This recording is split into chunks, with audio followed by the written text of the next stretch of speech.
the Trevor Jackson podcast. If the black economy is strong, the overall economy is tremendously stronger. If you judge the metrics of our educational system, if inner city schools, essentially code word for black, are doing better, our entire educational system becomes better and becomes flourishing. Why are black politicians and why is this country so afraid to be inclusive of black when blacks have belonged to this country now since 1619, and literally and figuratively, and once they asserted their freedom, much like your grandfather. Grandfather was very patriotic in terms of he wanted his rights and he wanted the government out of his life beyond his rights. Right. So why are we afraid of that in today when you are not? No, and also you know why too? Because I'm not afraid of data.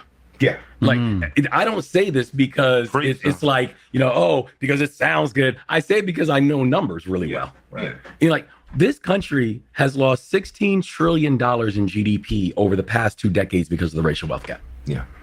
That's not gross domestic product of a group. Yeah. That's GDP. It's all of us. All of us. Yeah. So it's not like the fact that bigotry is expensive. Yeah. Listen. You the representation of Maryland, every person in Maryland, but you black. And I don't, the word black, we already discussed that it's a social construct. And they string all of the nationalities that is the same skin complexion together. So this brother is basically Jamaican. He's not indigenous to the land. He's not FBA. He's not an American black. So he doesn't understand, or he may think he understand the struggle. But at the end of the day, I'm sick and tired of politicians talking about they don't only represent black people, they represent the whole. The GDP, he's talking about the GDP as a whole. We don't care. Killer Mike, I'm looking at you different because you talk as if you stand up for your people. You from Atlanta. You got to speak for your people. I would ask if I was the interviewer, I would ask Wes Moore, I would say, we don't care. How are you prioritizing us? Because that's how you win. That's how you get our vote. Talk about how you prioritize us.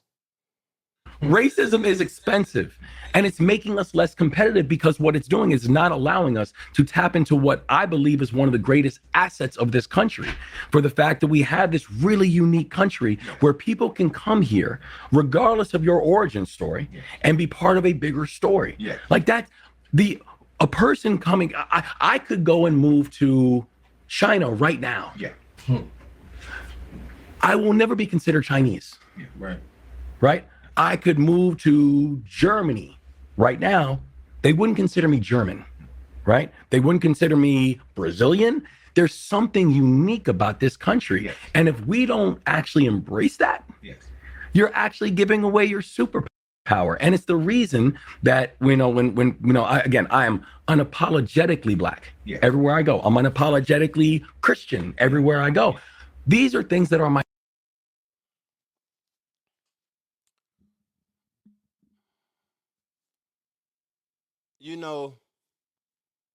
Politicians, they use things, religion, and politics as something that they can string a bunch of people up to get their vote or to get their approval for something, but they never, ever talk specifically. This nigga goofy at the end of the day. He ain't standing with us, man. Let me see what my boy Ellis talking about. Then why did you go against reparations if you so concerned with the health gap disparity? Facts. But I can tell you why, and I wish I could converse with him, and I could pull that clip up, but I didn't have it prepared though, LS. He said that reparations, what they was proposing in the state of Maryland, was a study instead of something that is attainable. And I feel like no matter what it is, you should approve it to see what you can get out of it. Even if it was a study, let's study it. The study, we already done studied it and we know what it is and everything though. But if that's what they offering, let's get that and let's come prepared and have an understanding that we can overpower them in the studying and showing and proving why it's a necessity. Goof ass nigga. For real. Strength. Yes. And these are things I have no reason to be ashamed of. And so I do wear them on my sleeve. I know that for a lot of political people, and again, I don't come from a political background. Governor was the first office I ever ran for. Really? Ever. I never ran. Listen. So hold on, stop. For those out there who might not be as nuanced, saying governor is literally saying I'm the president of a state. Right. I, in total, run this state along with our sitting in Congress that are in the state and state representatives. But I'm the man. So this badass motherfucker goes in the army. You got the bronze, didn't you? Yeah. Got the bronze star. Yep. Survives, comes back from Afghanistan, has an amazingly beautiful, brilliant black woman, and is first office he ever ran for governor. Governor. Yeah. Wow. Man, they gotta hate you, bro. You like Tupac. Yeah. You're like a legitimate Tupac. And you got the ball hitting the great smile. Yeah. You ain't, boy. Why you think you won? To be honest, like if you had to just because I wasn't one of them. And honestly, so I don't remember when I made the decision that I was going to run for governor. I was running a poverty fighting organization, and when people ask me, they're like, "What are the things you want to do when you become the governor?" I said, "We're gonna end child poverty, and we're gonna address the racial wealth gap." And people are like, "Listen, you can't run on that." So they thought you was tripping, right? Grand opening, grand closing. They're like, "This got tripped." Yeah, right. That sounds my big. first poll, I was polling at 1%. In fact, true story, I'm not voting was polling higher than Wes Moore. Oh, wow. That was my first poll. So, and again, I did not come from my background. I come from a family that's used to suffering the consequences of policies, not making them. Yeah. You know what I mean? And so when I first then went through the process, I remember, in fact, true story, I think it was like a July 4th barbecue or something like that. They invited all the candidates who were running for governor. It's like 12 people. And they're all showing up and they're like, we're going to give all of you, 3 minutes to talk about yourself and this and that. So all these candidates showed up and they're like in suits and ties and all this kind of stuff. But it's like 94 degrees. So I show up and I'm in a polo and some shorts. And the chatter. But a white folk got mad. He's not taking it seriously. He showed up in tight polos and got the women going crazy.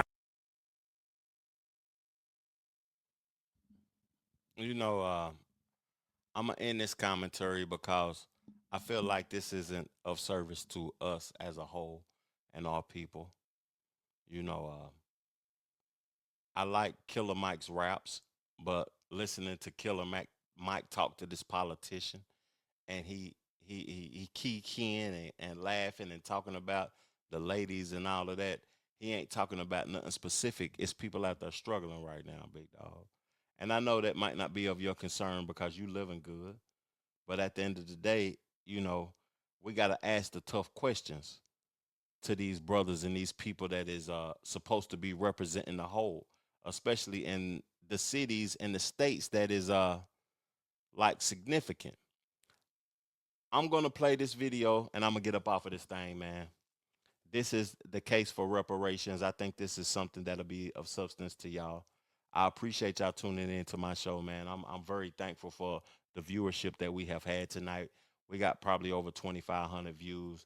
We had a great call-in section midway through the show with educator, my boy Eric Hamilton. And, Diane called in. Timestamp Tiffany called in. We had a couple of new callers. A brother from Atlanta called into the show with his perspective. We know who Brandon Tatum is now after watching that, though, but I want to play this video. This is the case for reparations. And I'm going to have some commentary to it, though, but I'm going to let it play for a minute before I discuss it. Thank y'all for y'all time, and I'm very appreciative. Hassie Coates' article for The Atlantic, The Case for Reparations, went viral, tracing everything from the racial terror of slavery to the rampant housing discrimination of the 20th century. Coates made the case for financial reparations for the descendants of those who were enslaved in the U.S. However, the argument for reparations extends back much further than 2014 and also has significance beyond the Black American community. So today we're talking about one of the most controversial topics moving through American politics for over 150 years, and we're going to explore a few key things. First, we'll look at examples of reparations that have been made to other communities across the globe. Next, we'll trace the history of the arguments for and against reparations to Black Americans. And finally, we'll discuss where the arguments around reparations stand in the US today. Articles like Coates often focus solely on the history and arguments for reparations for Black Americans who are the descendants of slaves because of historic harm inflicted on that community by the US government. But there's actually a much larger conversation to be had. Before we dive into the then and now of reparations debates, we should first look at the global and historical precedents. So let's start with two examples from the US. Japanese American survivors of the internment/concentration camps of World War II and Native Americans. The Civil Liberties Act of 1988, spearheaded by people like Congressman Norman Mineta, who was himself a survivor of Japanese American internment, was a watershed moment for this community. The bill, which was followed by a formal ceremony for survivors in 1990, issued checks for $20,000 and a letter of apology to over 80,000 people after 120,000 were forced into American camps during World War II.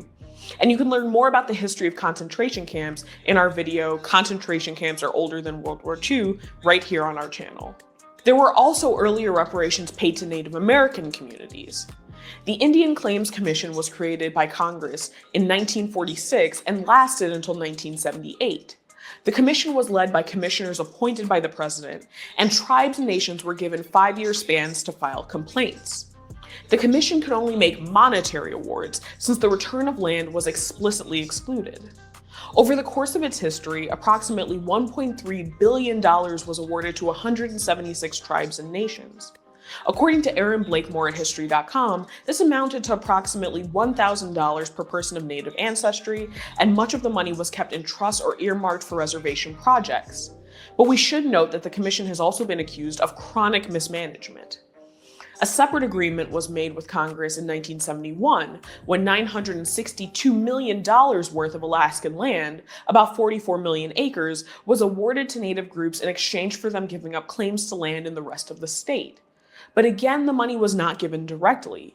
Regional and village corporations were placed in charge of the land, and beneficiaries were given shares of stock in those corporations. Although these aren't the only examples of the US paying reparations, they do establish a pattern. When historic harm has occurred, the US government has been prepared to make amends, either through legislation or financial payments or both. Now let's look internationally. Two of the best known cases of government reparations occurred in Germany after World War II and South Africa after the end of apartheid. First, Germany. In the wake of World War II and the systematic genocide of approximately 6 million Jewish people, the German government, as well as many German banks and financial institutions, paid billions of dollars to Israel and to individual survivors over the course of decades. The German reparations program was created in 1952, when the first Chancellor of West Germany, Konrad Adenauer, signed the Luxembourg Agreement with Israel. And as of its 60th anniversary in 2012, the agreement had seen Germany pay out approximately $89 billion. The requirements and payouts have varied as the generations who lived during the war have aged and died. For example, in 2011, the requirement for receiving compensation as a survivor of a ghetto was reduced from 18 months spent living there to 12 months. And in 2012, the program was open to survivors who lived under Soviet rule countries, making approximately 80,000 people eligible for payments of $3,250. Now let's turn our attention to reparations made in South Africa. In this case, the reparations came more in the form of truth-telling and public hearings rather than direct financial payments. In 1994, after Nelson Mandela was elected president after the country's first democratic and free elections, the country looked for ways to heal the harm caused by previous regimes. Under South Africa's apartheid government, there had been years of racialized violence against the Black population. Laws banning interracial marriage and requiring Black citizens to live in under-resourced communities and carry identification documents were just some of the violence committed under apartheid. But the South African Truth and Reconciliation Commission, also known as the TRC, set up nationally televised hearings where Black South Africans were able to publicly name the indignities they had been forced to suffer over decades. Although many of the perpetrators showed little remorse, the TRC started in 1995 with testimony from 21,000 survivors, 2,000 public hearings, and 7,112 amnesty applications that shed light on the government's systematic abuses. The TRC shone a national and international spotlight on the human rights abuses of the apartheid era. However, the financial reparations promised through the TRC were extremely limited. In 2003, President Thabo Mbeki announced that one-time payments of around $4,000 each would be made to 18,000 survivors of apartheid who testified before the TRC, and the rest of the money would be placed into development programs for all South Africans. Through these examples, we can see that reparations can take many forms. It can be through direct payments, apologies made, community investments, or truth told. But what these disparate examples demonstrate is that reparations for past harm are a possibility and have been historically throughout the 20th century. So what about that old contentious argument about reparations for the US's involvement in slavery? It's an argument that stretches back to the end of the Civil War and continues to this day. If you've heard anything about the argument for reparations being made to Black Americans, then you've probably heard the phrase 40 acres and a mule. But where does this oft-quoted phrase and the idea behind it come from? Although it's come to stand for the promises made and broken to the formerly enslaved immediately following the abolition of slavery and the end of the Civil War, this history is also a little more complicated than that. General William T. Sherman's Special Field Order No. 15 is the original source of this historical nugget, although the mule wasn't actually included in the text of the order. According to an article by historian Henry Louis Gates Jr., the order was an important post-war decision for a few key reasons. Issued on January 16, 1865, it came after Sherman, a Union general, and Secretary of War Edwin M. Stanton met with 20 Black community leaders in Savannah, Georgia 4 days earlier. The leader suggested that what newly minted Black citizens wanted most was land. One of the leaders, Reverend Garrison Frazier, is quoted as saying, "The way we can best take care of ourselves is to have land and turn it and till it by our own labor, and we can soon maintain ourselves and have something to spare. We want to be placed on land until we are able to buy it and make it our own." When asked, all but one member of the group of community leaders agreed that Black people should form self-run communities in order to avoid the prejudice of the South. In addition to listening to these suggestions, Stanton and Sherman had their own reasons for allocating land to newly freed Black people. First, they were looking for ways to weaken the morale and financial stronghold of Southern Confederate landowners. And second, they sought a solution for how to provide for the millions of newly emancipated Black people who'd either followed the Union into battle or been set free by the Emancipation Proclamation. The actual text of Sherman's field order is broken into 7 parts with 3 key takeaways. Section 1 notes that these highlighted lands were to be set aside for newly freed Black people. Section 2 notes that the settlements would be governed and run by Black people, and Section 3 allocated plots of up to 40 acres out of the 400,000 acres seized and set them aside for this purpose. Sherman later ordered that the army could lend a mule to the new settlers, hence the second part of this famous phrase. Although Special Field Order 15 was quickly approved by President Lincoln, it was also short-lived. President Andrew Johnson, who followed Lincoln, was a sympathizer of the South and overturned the order the same year it was issued, returning the land to the plantation owners who had originally possessed it. But the phrase 40 acres and a mule would continue to be a rallying cry for the forgotten promises of the Reconstruction period, as well as a symbol of the hope of justice for descendants of the enslaved. Sherman's Special Field Order No. 15 wasn't the last time that reparations would be paid to members of the Black community. In fact, there are several instances of particular members of the Black community receiving reparations and amends from state governments and the federal government for individual instances of abuse. Take, for example, the survivors and descendants of the Tuskegee syphilis study, which took place from 1932 to 1972. During these years, researchers and doctors told poor Black men who signed up for the study that they were receiving treatment for syphilis, when instead they were getting vitamins and placebos, leaving the disease to spread unchecked. That was enough for me tonight, man. I gave y'all 4 hours of a live stream. That's crazy that they used us as like even in Philadelphia prisons and stuff, saying that they was gonna shorten our time. On my channel, I got a video where they used us and shortened our time as like test dummies to test drugs out and stuff. That was a little bit much of that right there. We talked about Officer Tatum. We talked about the Congressional Black Caucus. We talked about Wes Moore. I didn't even play the Ben Crump video, but I'm gonna do a upload of the Ben Crump reaction tomorrow morning. I appreciate y'all, man. Make sure that y'all tap in to that. Subscribe to the channel. If you new here, show some love, man. I'm greatly appreciative. Let me read a couple of comments and I'm gone off of this thing, man. The land was taken. The Pope allowed for that through the papal doctrine. That is not their land. That's true. For 40 fucking years. Most definitely, man. Hey, thank y'all for tuning in. Peace, love, plenty, abundance. Make sure you go get you some money. Make sure you make yourself knowledgeable. Make sure that you prioritize health. And, you know, I'm up at this thing, man. I greatly appreciate y'all. I'm gone. Chill.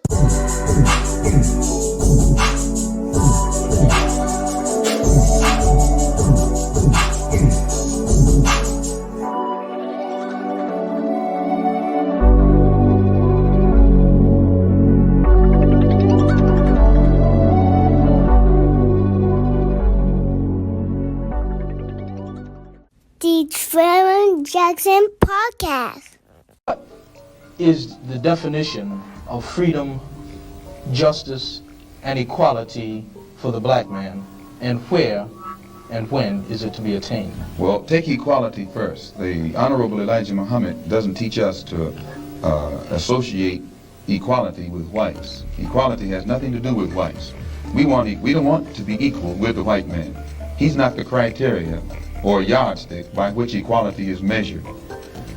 He's not in a position to tell us we are equal. It's not his right. It's not his to do. Equality, we want equality. We had equality before the white man was created. We had equality before the white man came into existence. And we want equality whether the white man is on this earth or not. Equality means the opportunity to develop all of our dormant potential, all of our dormant capability.